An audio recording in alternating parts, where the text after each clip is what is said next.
여러분 안녕하세요. 딴입니다. 오늘은요 태국의 이주 이민 관련된 이야기를 한번 해보도록 하겠습니다. 많은 분들이 태국으로요 또는 동남아로 이주 이민을 많이 생각을 하시고 구상을 하시는 것 같아요. 근데 이제 이주하고 이민의 개념은 좀 다릅니다. 이주는 글자 그대로 이제 옮기는 거를 이주라고 그러겠죠. 태국으로의 이민은요 거의 없습니다. 이민이라는 뜻은 나라를 이제 국적을 포기하는 건 아니지만 내가 살던 내 고장, 내 고향 한국에서 완전히 이제 의무와 또는 권리 이런 것들을 이제 거의 포기죠. 자국 내에 있는 국민의 어떤 권리 이런 것들을 행사를 거의 안 하고 외국으로 나가서 그 나라에 가서 살겠습니다라고 신고하는 것인데요. 이민을 가려면은 이제 우리 외교부에다가요 신고를 하고 나갑니다. 근데 이제 이민을 가는 방법이 여러 가지가 있겠죠. 우리 영주권이라든가요 이런 걸 첨부해가지고 한국에서 서류를 만들고요 완전히 이제 외교부에 신고를 하고 권리와 어떤 의무가 어느 정도 이제 해소가 된다고 그랬죠. 이제 그러다 보니까요. 한국에서 이제 살다가 그 가입했던 국민연금이라든가 이런 걸 다 해지해서 받아갈 수 있습니다. 그리고 또 그 국내에 있던 자금들 내가 갖고 있는 재산을요 해외 반출을 할 수가 있습니다. 뭐 이런 여러 가지 이제 삶의 터전을 대한민국이 아닌 외국에서 살겠다라고 이렇게 신고하고 나가는 겁니다. 자, 그렇게 하기 때문에 그렇게 쉽게 단순하게 되는 건 아니고요. 특히 이제 태국 같은 나라는 그 나라의 영주권을 받아와가지고 내가 이주를 해야 되는데 이민을 해야 되는 거죠. 근데 사실 태국은 영주권을 주는 나라가 아닙니다. 거의 99%가 못 받습니다. 받는 사람들은요 아주 이제 특이한 케이스, 뭐 태국에 아주 큰 이바지를 하거나 큰 재산이라든가 아주 기여를 많이 한 사람 아니면요 영주권을 주지 않습니다. 그렇기 때문에 보통 사람들이 태국으로 이민을 간다 그러면요 태국 와이프하고 결혼을 해가지고요 이래서 나는 태국으로 이민을 가겠습니다 라고 신고할 때 그러니까 영주권이 안 나오는 것을 우리 한국 정부가 알고 있습니다. 태국이 어렵다는 거를. 그렇기 때문에 이제 결혼한 사람에 한해서 결혼 비자를 가지고 와서 내가 한국의 이제 권리와 의무를 어느 정도 포기를 하고 외국으로 살겠습니다 이렇게 신고를 하면 그거를 받아주고요 이주 이민 처리를 해줍니다. 태국에 나가서 산다 그러면은 굳이 이민 뭐 이렇게 처리를 할 필요는 사실 없습니다. 그냥 가서 살고 필요하면 또 들어오면 되고요. 또 재외국민만 등록을 해놓으면은 대한민국 사람이 외국에 나가 있는 것이지 굳이 이민 처리를 안 해도 되거든요. 근데 저 같은 경우는 이제 이민 처리를 다 하고 나갔습니다. 내 재산이라든가 내 사업자금을 외국으로 보내야 됐고요. 또 국민연금 같은 거 이걸 이제 찾아가지고 나중에 노후에 한국에 와가지고 내가 다시 이걸로 어떤 혜택을 받기보다는 지금 해외에서 내가 투자를 해서 이걸로 사업자금을 쓰겠다. 이래서 그때 이제 해지를 한 거거든요. 이런저런 이유로 저는 이제 이주 이민을 선택을 해가지고 태국으로 나서 이민을 한 겁니다. 그래서 많은 분들이 이제 태국으로 은퇴 비자라든가 교육 비자 이런 걸 갖고 이제 체류 노년에 가시거나 아니면 어떤 뭐 여행이라든가 교육을 해서 가시는 분들은 사실은 이민이 아니고 단순 이주죠. 갔다가 또 언제든지 돌아오셔도 되고요. 자, 그래서 이제 태국에 이민을 하게 되면은 어떤 것들이 좀 달라지냐면요. 한국의 권리와 의무를 어느 정도 제가 포기한다고 그랬죠. 즉, 뭐 권리가 뭐가 있겠습니까? 이제 건강보험이라든가 국민연금 이런 혜택들이 사라집니다. 그러니까 이제 외국에 있다 보니까 국민연금도 이미 이제 해소가 될 수 있고요. 물론 그걸 존치시킬 수도 있습니다. 선택입니다. 국민연금을 살려놨다가 나중에 돌아와가지고 다시 부활하거나 뭐 이럴 수는 있는데요. 그거를 해지를 해서 자금 갖고 나가면은 그리고 또 해외에 나가 있는 이렇게 이주를 한 사람, 이민한 사람들한테는요. 그 국민연금액은 수령을 받을 수 있어도 노인 수당이라고 하나요? 제가 지금 정확히 그걸 용어를 잘 모르겠습니다만 이 수당은 안 나옵니다. 그리고 또 국민연금이 아까 이제 해소되다 보니까 이제 그 보험도 해소가 됐고요. 그리고 또 대신에 이제 어떤 뭐 납세 의무 이런 것들이 이제 좀 사라집니다. 주민세라든가 이런 걸 안 내게 되고요. 대신에 이제 어떤 금융거래, 부동산 이런 것들은요, 뭐 상관이 없습니다. 그러니까 한국에 내가 갖고 있는 집이라든가 재산이라든가 이런 것이 뭐 어떤 변동되거나 거래를 못하거나 하지는 않습니다. 그리고 외국에 있다가 이제 금융거래부터 해가지고 이런 것들은 뭐 제한이 없는데요. 부동산을 뭐 팔고 산다든가 이럴 때는 이제 들어와가지고 임시 거소증이라든가 이런 걸 만들 수도 있어요. 그리고 예전에는 이민을 가면은 주민등록증을 반납을 했거든요. 주민등록증은 이때 재외국민 주민등록증이 있거든요. 이거가 이제 주소지가 동사무 소속이었는데 지금은 이게 바뀌어가지고 재외국민으로 나갔다 하더라도 이민을 갔다 하더라도 내 집으로 이주를 할 수 있고요. 그러니까 주소지를 정할 수도 있고 이런 것들이 많이 간편화됐습니다. 그래서 금융거래나 부동산 거래 이런 것은 큰 제한은 없습니다. 그리고 또 일정 기간 한국에 들어와가지고 아마 한 달 이상을 체류를 하면서요. 내가 이제 건강보험을 다시 가입을 하고 싶다. 그럼 건강보험공단 가서요, 비용을 내면서 내가 이제 체류기간이 이렇게 한 달 이상 길게 되니까 지금부터는 의료보험을 해주십시오. 이러면 또 임시로 또 부활도 할 수 있고요. 이런 제도가 있습니다. 그래서 뭐 외국에 이주를 했거나 이민을 간다 그래가지고 크게 뭐 달라지거나 어려운 거는 없습니다. 또 금융거래라든가요, 뭐 보안카드부터 해가지고 이런 제한은 없고요. 다만 이제 해외에 나갔다 보니까 어떤 뭐 점들이 있냐면요. 일단 핸드폰이 없죠. 대부분 외국 나가시는 분들이 핸드폰을 살려놓고 나가시지는 않습니다. 이제 굳이 한 달에 얼마씩 비용이 나가고 기본 요금이 있고 이런 핸드폰들이 여기다 살려놓을 필요가 없죠. 한국에다가요. 외국에서 살아야 되니까요. 그러다 보면은 외국에 있지만 이제 한국의 사이트들을 이용하는 경우들이 굉장히 많습니다. 내 금융 업무도 내 통장도 한국에 물론 있어야 되고요. 여러 가지 있다 보니까요. 그때 이제 금융 거래를 할 때 어떤 뭐 우리 이제 생활 속에 하다 보면은 어떤 뭐 옥션이라든가 어디 뭐 가입을 하고 이런 혜택을 받으려고 이제 가입을 하다 보면은 보통 핸드폰 인증을 하는데 외국에 나가 있으니까 핸드폰이 없어요. 이런 것들이 조금 불합리하고요.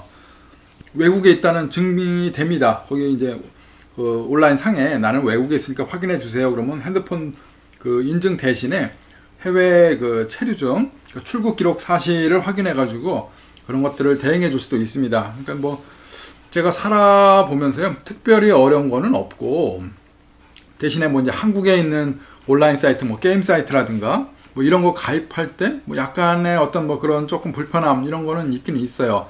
뭐 그때도 IPN이라든가 이제 이런 방법을 찾아가지고 하면 되니까요. 뭐 못하는 거는 아닙니다. 약간 이제 불편한 점은 있을 수 있지만, 그런 것 때문에 이제 생활에 어떤 지장이 있거나 이렇지는 않습니다. 그리고 해외에 있어도 인터넷이 다 연결이 되기 때문에요. 온라인으로 금융거래라든가 한국에 있는 내 식구들이라든가요. 내가 어떤 물건을 사고 팔고 또 받을 때 돈 이런 거에 뭐 지장은 없습니다. 그 보안카드라든가요. 작은 우리 저 카드들 있죠. OTP 카드. 요만한 이제 OTP 카드 이런 것들도 한국 갔을 때 받아가면 되거든요. 또 갱신할 때면은 한국에 와가지고 갱신해서 가지고 나가면 되니까 뭐 불편함은 없습니다. 자, 뭐 그래서 외국에 산다고 그래가지고 국내에 어떤 뭐 금융거래나 이런 걸 못하는 것도 아니고요. 뭐 불편함도 크게 없죠. 자, 그러면은 이제 해외에 나갔으니까요. 제가 이제 태국에 나갔으니까 태국 사회에서 이제 일원이 되었느냐. 그러니까 이제 원칙적으로 이민을 가거나 미국이라든가 이런 데 가면은 이제 미국 시민권이라든가 이런 걸 받아가지고요. 미국 시민하고 동일하게 어떤 행사를 한다거나 뭐 이럴 수도 있지 않습니까? 근데 이제 태국은 아까 말씀드렸다시피 이제 영주권을 주지 않습니다. 권리 이런 게 거의 없어요. 권리 자체가 아예 없다고 봐야죠. 그냥 외국 사람입니다. 와가지고 관광객처럼 살아가는 이런 사람이고요. 설사 저한테 이제 비자를 주고 뭐 혼인 비자가 됐든 워킹 비자가 됐든 뭔가를 비자를 받아도요. 그걸로 외국인이 이제 어떤 주권 행사라든가 이런 건 뭐 당연히 안 되고요. 태국 사람이 아니니까 뭐 투표권이라든가 이런 건 뭐 말할 필요도 없고요. 뭐 기타 공공시설을 이용하고 인터넷을 이용하고 하는 거는 문제가 없겠죠. 태국에서요. 다만 이제 태국 사람처럼 뭐 이렇게 좀 어떤 뭐 행사를 하거나 권리가 있거나 이런 거는 거의 없습니다. 그러니까 법적으로 되는 거는 해당 사항이 없고요. 그 다음에 이제 태국에 나가면은요, 체류 비자를 받아야겠죠. 태국에서는 1년에 한 번씩 받아야 됩니다. 어떤 비자든 간에 1년에 한 번이고요. 비자 수수료가 뭐 2,000바트부터 이렇게 시작이 되거든요. 그리고 1년마다 갱신인데, 이때 이제 제일 중요한 게 이제 내 주소지입니다. 내가 태국에서 살고는 있고 어느 주소지다. 이거를 대한민국 정부가 인증을 해줘야 됩니다. 무슨 얘기냐면요. 태국 정부가 이 사람이 대한민국 사람이 맞고 어디에 사는지를 확실하게 해달라. 이거를요. 제가 이제 외교부에다가 재외국민으로 등록을 해가지고요. 내 등록지는 태국 내 어디의 주소입니다. 이렇게 신고를 했죠. 이걸 태국 정부가 이제 요구를 할 때마다 제가 이제 대사관에 가가지고요. 그 양식에다가 나는 대한민국 사람으로 어디에 살고 있습니다. 그래서 신고돼 있고 정상인입니다. 라고 대한민국 정부가 이렇게 도장을 찍어주는 거죠. 한국 대사관에서요. 이 서류를 반드시 내서 비자를 갱신할 때마다 제출을 합니다. 자, 이런 거 말고 내가 이제 재외국민 등록을 안 해도요. 태국에다 등록하는 방법도 있어요. 이제 타비안반이라고 그래가지고 집에 이제 우리나라 말하면 이제 주민등록하고 비슷합니다. 그 동네 이제 동사무소 안포라고 하거든요. 태국은요. 그 안포에 가가지고 이 사람이 나랑 어떤 뭐 우리 태국 사람 배우자랑 뭐 결혼을 해가지고 이쪽에서 이제 살고 정식으로 주민등록을 하고 싶습니다라고 얘기하면요. 외국 사람도 등록을 받아줍니다. 다만 뭐 어떤 그 사는 지역에 외국 사람이 태국 그 동네에 와가지고 살고 있다는 거를 이 사람들이 인정을 해줘가지고 내가 앞으로 금융거래라든가 또는 뭐 면허증, 비자를 만들 때 이 사람은 대한민국 정부에서 어디 살고 있는 그 서류를 받아오지 않아도 항상 등록이 돼가지고 사는 거주지는 여기입니다라고 태국 정부가 인정을 해주는 거거든요. 그 정도 서류는 만들어줘요. 그래서 내가 태국에다가 주민등록지를 신고를 하는 거죠. 물론 대한민국에도 신고를 했지만 태국에도 양쪽 다 신고가 되는 겁니다. 뭐 그런 절차가 있고요.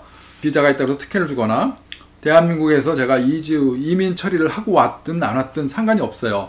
태국에서는 그저 지극히 저도 똑같은 한 사람의 관광객하고 똑같습니다. 다만 비자가 있어가지고 일반 관광객이 90일 동안 무비자인 거를 저는 뭐 1년짜리 비자를 줘가지고 이 정도 체류를 허가를 해주는 것이지 저한테 어떤 뭐 특별한 대우를 해주거나 이런 건 없습니다. 다만 다른 거는 이제 운전면허증 같은 게 있어요. 제가 이게 이제 태국에서 제가 받은 운전면허증이거든요. 저는 오토바이 면허증을 여기다 넣고 다닙니다. 자동차 운전할 때는 차량 그 안에다 면허증을 넣어놓고요. 오토바이 할 때는 제가 편하게 핸드폰을 언제든지 갖고 다니면서 잊어먹지 않게요. 이렇게 봤는데 이게 이제 비자를 받고 거주를 하는 사람한테는 5년을 줍니다. 그러니까 5년마다 갱신을 해도 되니까 태국 사람하고 동일하죠. 뭐 이런 혜택 정도, 뭐 이건 뭐 혜택이라고 볼 수는 없죠.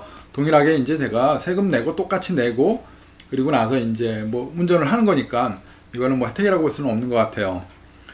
뭐 그 외에 제가 이제 비자를 갖고 뭐 태국에 거주가 뭐 돼 있다 그러면은 뭐 은행에서 뭐 계좌 만드는 거 정도 조금 편리할까? 뭐 여행자분들이 오셔가지고 만들 수도 있고요. 뭐 그거는 뭐 특별한 특혜라고 볼 수는 없죠. 내 돈 내가 은행에다 맡기는데 은행이 좋은 거지 뭐 내가 특별히 뭐 이익을 보는 건 아닌 것 같고요.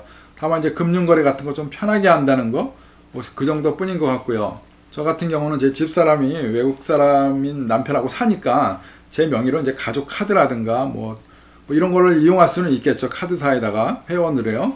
배우자고 태국 사람이 이제 지정해주는 사람은 되기 때문에 별 특혜는 없습니다. 그렇게 살면서 이제 한국을 오가게 되죠. 그러면 제가 이제 한국 사람이니까 한국 고향에 와가지고 일을 보고 또 사람들을 만나고 친지 방문을 하고 또 돌아가고요. 이럴 때 제가 특별히 하는 뭐 세금이라든가 이런 게 없어요. 주민세라든가 뭐 나라에 신고할 것도 없고요. 뭐 나갈 때 뭐 특별히 제한받는 것도 없고 뭐 이렇게 대우받는 것도 없고요. 그러니까 이제 쉽게 얘기해서 저라는 사람이 이제 한국 사람이긴 하지만 국적은 대한민국 사람입니다. 이건 변하지도 않고요. 제가 이제 한국에 어떤 재산을 취득할 수도 있고 금융거래를 할 수도 있고 내 재산이라든가 뭐 이렇게 돈을 저축을 할 수 있고 이런 건 똑같은 권리를 갖고 있습니다. 다만 이제 살면서 뭐 이제 재외국민이다 보니까요. 뭐 특별히 뭐 세금을 부과하지도 않고 아까처럼 이제 건강보험을 저한테 이제 부여하거나 국민연금을 이렇게 주지 않고 소득이 없으니까요. 물론 제가 여기서 소득을 다시 발생시키면 국민연금이 생기겠죠. 다시 발생을 하고 넣어야 되겠죠. 이런 거는 없고요. 그리고 또 이제 국민연금 얘기를 조금 더 해보면요. 이거를 제가 이제 이민을 가면은 신고를 할 때 내가 태국이란 나라로 나가기 때문에 이거를 좀 돌려주십시오. 일시 반환 청구를 합니다. 그러면 그동안에 이제 보통저축 이 금리로 해가지고요. 쭉 해가지고 저한테 돌려줍니다. 이자까지 쳐서요. 근데 이제 이걸 받고 나가면 이제 끝나는 거예요. 국민연금하고 아무 관련이 없어지고요. 만약에 내가 돌아와가지고 나중에 한국에서 역이민으로 들어와서 다시 살겠다 그러면은 이 국민연금을 갚아야 됩니다. 그러면은 그때 갚을 때 그때 받았던 금액하고요. 그 기간 동안에 있죠. 일정 제가 받아가지고 다시 이제 역이민을 와가지고 부활을 하고 싶은 기간 이때까지 또 그 이자를 내면 됩니다. 이렇게 다시 납입을 하면요. 다시 이제 부활이 돼가지고 살 수도 있습니다. 그리고 또 들어오면은 이제 운전면허증이라든가요. 이런 거는 뭐 변동사항이 전혀 없고요. 주민등록증도 그냥 뭐 단순하게 그 재외국민, 외국에 거주하는 우리 국민입니다. 교포입니다라는 그게 적혀 있고요. 그냥 주민등록증 똑같습니다. 동일하게 받을 수 있고요. 그리고 또 주소지도 옛날에는 동사무소, 지금은 이제 제 주소로 다시 옮길 수도 있습니다. 그 세대주 안으로 다시 들어갈 수도 있고요. 세대주 안으로 들어간다는 거는 또 다르죠, 얘기가요. 뭐 건강보험이라든가 이런 것도 또 부활하기도 쉬워지고 그래서 예전에는 이렇게 이민을 간 사람들을 좀 분리를 하고 별도 관리를 많이 했던 게 사실이고요. 어떤 구별을 뒀었는데 지금은 이게 많이 이제 없어지고 전산화가 되고 또 외국에 이민을 갔다 하더라도 큰 차별이 있거나 이러지도 않습니다. 그래서 많은 부분이 거의 비슷해졌고요. 아까 같이 이제 크게 바뀌는 거는 국민연금 정도. 자, 뭐 이주 이민, 뭐 또 장기 체류 이런 거에 관련해 가지고요. 제가 오늘 잠깐 짧게 한번 말씀을 드렸습니다. 고맙습니다.